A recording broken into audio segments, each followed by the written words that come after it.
बारिश पूरे जोर और शोर से जारी थी। दिसंबर भी शुरू हो चुका था, जिस वजह से सर्दी मजीद बढ़ चुकी थी। रात के तकरीबन 1 बजे का टाइम हो रहा था, जिस वजह से पूरा गांव गहरी नींद सो रहा था। हवेली में भी सारे बंदे ख्वाब खरगोश के मजे ले रहे थे।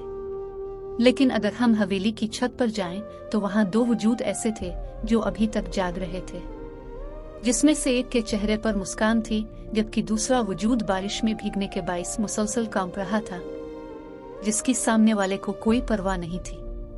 मुझे सर्दी लग रही है, प्लीज मुझे जाने दे। आखिरकार हिम्मत जवाब देने पर कपकपाते नीले होठों के साथ उसने कह ही दिया, चुप करके वहीं खड़ी रहूं, वरना मेरा तो पता है ना तुम्हें। सिगरेट को होंठों से जुदा करके धुआं हुआ के सुपुर्द करे जला देने वाली सिगरेट के साथ कहता है, जबकि नजर मुसलसल इस पर जिमी हुई थी। वो इसकी धमकी और नजरों से घबरा कर फौरन नजरें नीचे कर लेती है और सर्दी से बचने के लिए दोनों हाथ सीने पर बांधकर अपने बाजू सहलाती है, मगर बेसूद। और वो मुसलसल उसे देखता इसकी हर एक हरकत नोट करता है। वो खुद तो बड़े मजे से टांग पे टांग रखे ऐसी जगह बैठा सिगरेट फूंक रहा था जहां बारिश के पानी का एक कतरा भी आना मुहाल था, मगर इस बेचारी को बारिश में खुले आसमान तले खड़ा करके न जाने उसे क्या खुशी मिल रही थी। सच में बहुत सर्दी लग रही है, ये ना हो कि सर्दी सहते सहते मैं यहाँ सर्दी ही में मर जाऊं। वो सर उठाकर उसकी तरफ देखकर रोते आखिरी कोशिश करती है कि क्या पता इसे तरस ही आ जाए इस पर, मगर सामने भी संग दिल था जिसे बस उसे तकलीफ में देखकर ही सुकून मिलता था, तो भला इस पर तरस क्यों खाता फिर। वो इसकी बात सुनकर हाथ में ली हुई सिगरेट को जमीन पर फेंककर उसे अपने पांव से मसलता हुआ खड़ा होता है और शानों पे ली हुई गर्म शाल को उतार कुर्सी पर रखता है, कदम इसकी तरफ बढ़ाता है। आप क्यों आ रहे हैं, इन बारिश में भीग जाएंगे। अच्छा मैं यहाँ सही हूँ, अब बारिश में मत आए। वो इसे अपनी तरफ आता देख घबराते हुए इसे रोकने की कोशिश करती है, मगर इसके ना रुकने पर जब कुछ समझ नहीं आता तो वो वही जमीन पर बैठकर घुटनों में सर दिए रोने लग जाती है। वो इसके सामने पंजों के बिल बैठकर मुस्कुराते हुए इसका रोता हुआ चेहरा देखता है और फिर अपनी मुस्कुराहट छुपाकर चेहरे पर फर्जी परेशानी लाकर इससे मुखातिब होता है। तुमने सोच भी कैसे लिया कि मैं तुम्हें मरने दूंगा। अभी मैं जिंदा हूँ तुम्हें अजियत देने के लिए, तुम्हें हर रोज थोड़ा थोड़ा मरता हुआ देखने के लिए। तो यार ऐसा मत कहा करो कि तुम मर जाओगी, सच में यार मेरी जान निकल जाती है तुम्हारे मुंह से। ये अल्फाज सुनकर वो इसके चेहरे पर चिमकी गीले बालों को अपने हाथों से उसके कान के पीछे करते हुए कहता है, जिस पर वो मजीद रोने लग जाती है।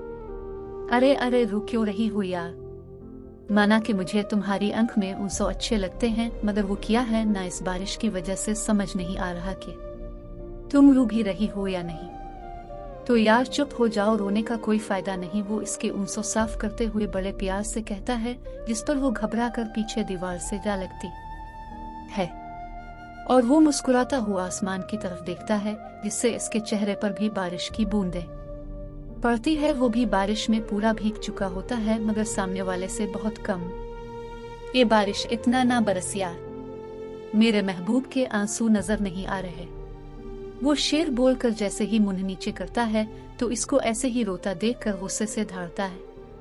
रो क्यों रही हो, बोला है ना चुप हो जाओ, समझ नहीं आता तुम्हें। वो इसके गुस्से से कहने पर घबराते हुए जल्दी से अपने आंसू साफ करती हिचकी लेती है। शाबाश, अब बताओ रो क्यों रही थी। मुझे सर्दी लग रही है बहुत ज्यादा, वो हिचकियां लेते हुए कहती है, जिस पर वो मुस्कुराता हुआ खड़ा होता है। शायद अगर उसकी जगह कोई और होता तो उसे ऐसे रोता देख जरूर अपने सीने से लगा लेता, मगर सामने भी सितमगर था। चलो आंसू ना सही, मगर तुम्हें यूं कपकपाता हुआ देखकर मुझे जो सुकून मिल रहा है ना, उसका तुम अंदाजा भी नहीं लगा सकती। अच्छा चलो मैं चलता हूँ, रात बहुत हो गई है और मौसम भी बहुत खराब है। तुम्हें तकलीफ में देखकर सुकून फिर कभी ले लूंगा, अभी देखो कितना भीग गया हूं मैं, और ये ना हो कि मैं सर्दी में बीमार हो जाऊं। वो अपने कपड़ों की तरफ इशारा करके कहता है जो बिल्कुल भीग चुके होते हैं, और वो सर उठाकर उसे देखकर माथे पर बिल डाले सोचती है कि उसे बस अपने बीमार होने की फिक्र है, जो बारिश में बस 5 मिनट रहा, और वो जो 2 घंटे से बारिश में भीग रही है, सर्दी से कांप रही है, इसकी कोई फिक्र नहीं कि वो भी बीमार पड़ सकती है। वो बस सोच ही सकती थी, बोलने की हिम्मत जो नहीं थी। और हाँ, तुम भी आधे घंटे बाद चली जाना। अब मैं इतना भी जालिम नहीं हूँ कि तुम्हें पूरी रात के लिए बारिश में भीगने के लिए छोड़ दूँ। मैं भी इंसान हूँ, मुझे भी एहसास है तुम्हारा, मेरी प्यारी बीवी। वो जाते हुए कुछ याद आने पर मोर के चेहरे पर मासूमियत सजाए कहता है और फिर हंसता हुआ वहां से चला जाता है। और वो बस रोते हुए इसकी पुश्त को तकती रह जाती है कि क्यों उसने इस जालिम से मोहब्बत की है, क्यों उसने इस जालिम को अपने दिल का बादशाह बनाया।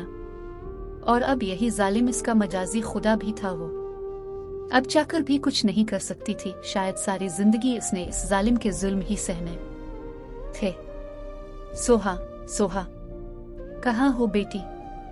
जी उम्मी, मैं इधर हूँ। सोहा, जो अपने कमरे में आईने के सामने खड़ी बालों की चोटी बना रही होती है, आसिया की आवाज पर दरवाजे की तरफ मुँह करे उन्हें देखकर कहती है, जो सामने ही इसे नजर आती है। तुम अभी तक तैयार नहीं हुई, इसी वजह से तुम्हें हर बार जॉब नहीं मिलती। इतना लेट जाओगी तो कौन अपने ऑफिस में जगह देगा तुम्हें? आसिया सोहा के कमरे में आकर कहती है, अम्मा रोज रात में कहकर सोती हूँ कि मुझे 6 बजे ही उठा दिया करें, मगर आप ही मुझे देर से उठाती हैं, तो इसमें मेरा क्या कसूर? वो अपनी आंखों में सुरमा लगाकर आईने में अपना जायजा लेते हुए कहती है, तौबा सोहा, कितना झूठ बोल रही हो। मैं आई तो थी तुम्हें उठाने। तुमने ही मुझे कहा था कि अम्मा बस 5 मिनट रुक जाएं, और तुम्हारे 5 मिनट देखो 1 घंटा हो गया है। आसिया अपनी बेटी की बात पर कानों को हाथ लगा के कहती है, अच्छा ऐसा है, पता नहीं, शायद मैं नींद में थी तभी पता नहीं चला। अच्छा, अब जब भी मुझे उठाना हो तो मुझे जिंजवड़ के उठाइएगा, ठीक है? वो अपनी मुस्कुराहट दबाकर सर पर चादर लेते हुए कहती है, देखो ये ना हुआ कि अपना कमरा ही साफ कर लूं, बस माँ के ऊपर छोड़ा हुआ है कि माँ है ना, वो साफ कर लेगी। आसिया सोहा का कंबल तह लगाते हुए बोलती है, अच्छा अम्मा, मैं चलती हूँ, दुआ करिएगा कि आज जॉब मिल जाए। वो अपनी और बेइज्जती से बचने के लिए बाहर का रुख करती है। सोहा अपने अबू से मिलती हुई जाना। अबू उठे हुए हैं। इसे हैरत होती है क्योंकि ज्यादातर वो इस टाइम सो रहे होते हैं। हाँ, तुम्हारे लिए ही उठे थे, कह रहे थे कि सोहा से कहना मुझसे मिलकर जाए। अच्छा ठीक है, मैं मिलकर जाती हूँ। सोहा इस बात में सर हिलाकर गफ्फार के कमरे का रुख करती है। अस्सलाम अलैकुम अबू। सोहा गफ्फार के कमरे का दरवाजा खोलकर सलाम करती है, जो बेड पर आंखें बंद करे लेटे हुए होते हैं, मगर सोहा की आवाज पर आंखें खोलकर दरवाजे की तरफ मुस्कुरा कर देखते हैं। वालेकुम अस्सलाम सोहा, आ जाओ बेटी, मैं तुम्हारा ही इंतजार कर रहा था। वो हाथ की मदद से उठकर बेड से टैग लगाकर बैठते हैं। अबू, अपने आज दवाई क्यों नहीं ली? वो उनके सामने बैठकर थोड़ा खफा से कहती है, मेरी बेटी को कैसे पता चला कि मैंने आज मेडिसिन नहीं ली? क्योंकि आज आप सो नहीं रहे। जब आप मेडिसिन लेते हैं तो आपको नींद आती है, जिस वजह से आप सो रहे होते हैं, और आज आप जाग रहे हैं, तो इसका यही मतलब हुआ ना कि आपने मेडिसिन नहीं ली। हाँ, क्योंकि आज मैंने अपनी बेटी से मिलना था। मेरी बेटी रोज मुझसे मिले बगैर ही चली जाती है, और फिर जब मैं उठता हूँ तो मुझे तुम्हारी फिक्र लगी रहती है। वो इसका हाथ पकड़े प्यार से कहते हैं, जिस पर सोहा अपने बाप के इतने प्यार पर दिल से मुस्कुराती है। लेकिन अबू, आपको पता है कि यह दवाई आपके लिए कितनी जरूरी है, उससे फिक्र होती है।